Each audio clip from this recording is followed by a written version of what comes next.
Okay, let's just dive right into this explainer. If you've ever stopped and wondered, why on earth do I keep doing that?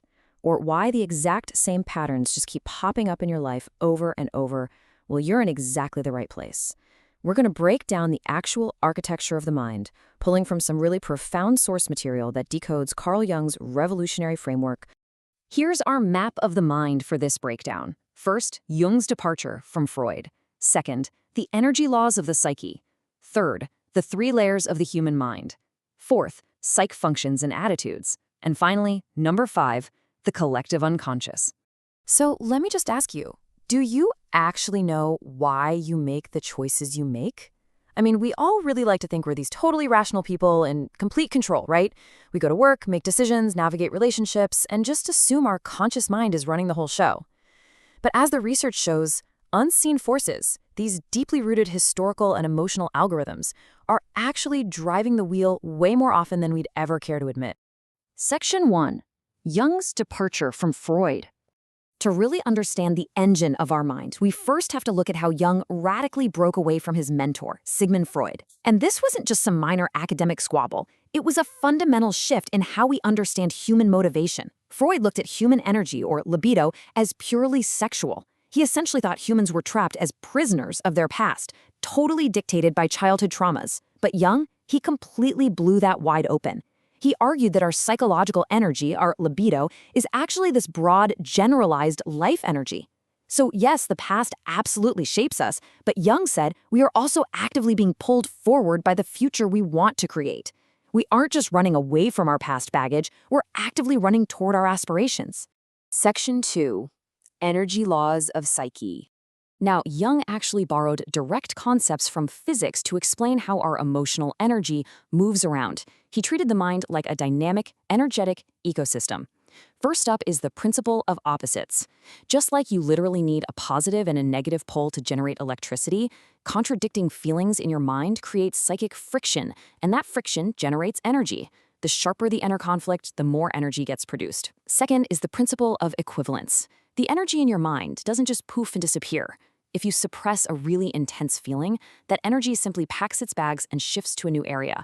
So if extreme religious pressure is forced on someone and they suppress their true feelings, that exact same intense energy might completely shift into them becoming fiercely anti-religious. The energy didn't vanish, it just changed addresses. This brings us to a really crucial point: psychological entropy. Just like a hot object transfers heat to a cold one until they equalize in temperature, your mind relies on entropy to balance out those really dominant, intense thoughts. Your psyche inherently craves balance and peace. If one side of your personality becomes way too rigid or intense, your mind is naturally going to try to funnel energy over to the weaker side just to equalize things, basically so you don't short circuit. Section 3. 3 layers of human mind. Let's go a bit deeper and look at how this energy actually builds the structural layers of who we are. Grasping this is the key to understanding why we sometimes act completely out of character. Up top, we have the ego. That's your everyday waking consciousness. Right below that sits the personal unconscious, essentially the archive for your repressed memories and personal complexes. And then finally, we plunge all the way down into the deepest, hardest to reach layer, the collective unconscious, which holds the inherited blueprints of literally all humanity. Think of the ego as your waking self. It's the ultimate gatekeeper. It's the manager that selectively decides which stimuli actually get VIP access into your conscious awareness. It handles your daily logic, your memory, your immediate perceptions. But because it is a gatekeeper, it ends up filtering out a massive amount of information that it just deems, unimportant or maybe a bit too uncomfortable to deal with. And when that ego becomes too dominant, well, it creates major blind spots. You know when someone stubbornly claims they never dream? That's almost never true. What it really means is that their highly controlling, hyper-logical ego is acting like a blaringly loud radio, completely drowning out the much quieter broadcasts coming from their unconscious mind. They are dreaming, for sure, but the conscious static is just way too loud to let the memory through. Down in our personal unconscious is where our complexes live, and these are absolutely fascinating. They're basically unseen emotional algorithms, all grouped around a specific theme, like a power complex or a perfection complex. And they operate entirely in the shadows. They literally take over the steering wheel without us even noticing. For instance, if you're out on the highway and you find yourself irrationally speeding up just because a nicer, much more expensive car tries to pass you, well, that is not your logical ego making a sound choice. That's a hidden power complex flaring up and totally hijacking your behavior. Section 4. Psyche functions and attitudes. So, how do these deep layers actually manifest into the wildly different personalities we interact with every single day? Jung mapped this out meticulously. It begins with two primary attitudes. You have extroversion, where psychic energy naturally flows outward toward the external world and other people. And you have introversion, where that energy flows inward toward the self, personal thoughts, and feelings. But here's the kicker. We all possess both of these attitudes. However, thanks to that psychological entropy we talked about earlier, one eventually dominates the surface, while the exact opposite retreats into our unconscious, where it subtly pulls the strings from the shadows. On top of those attitudes, Jung pinpointed 4 specific functions. These are the literal biological tools our brains use to process reality. You've got the rational, or evaluating functions, thinking and feeling, which organize and judge the world as true or false, pleasant or unpleasant.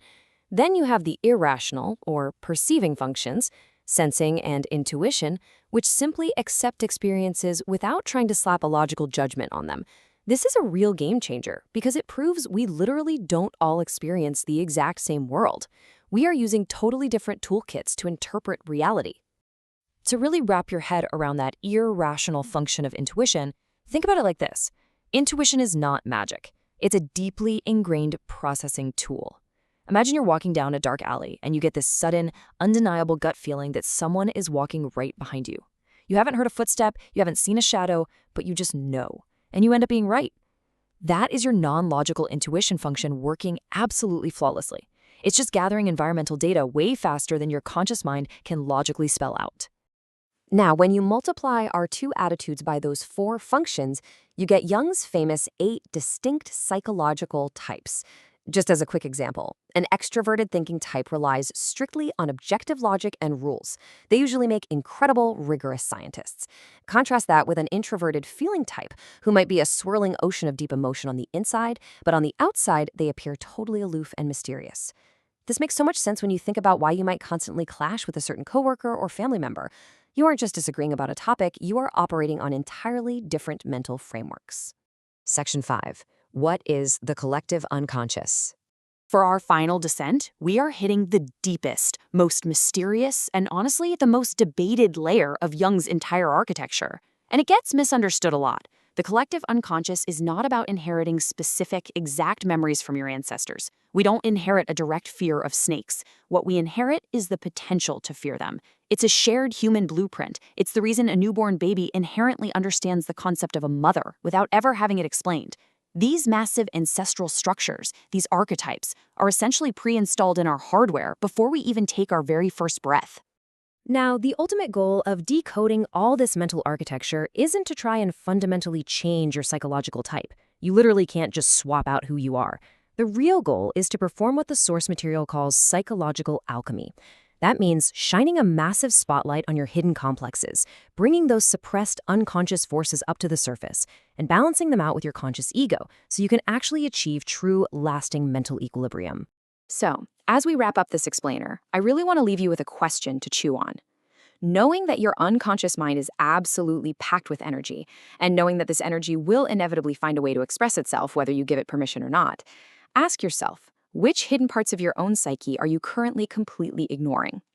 What quiet signals is that loud radio of your conscious mind just drowning out right now? Taking a real moment to turn down the volume and listen, well, that might just be the most important work you ever do.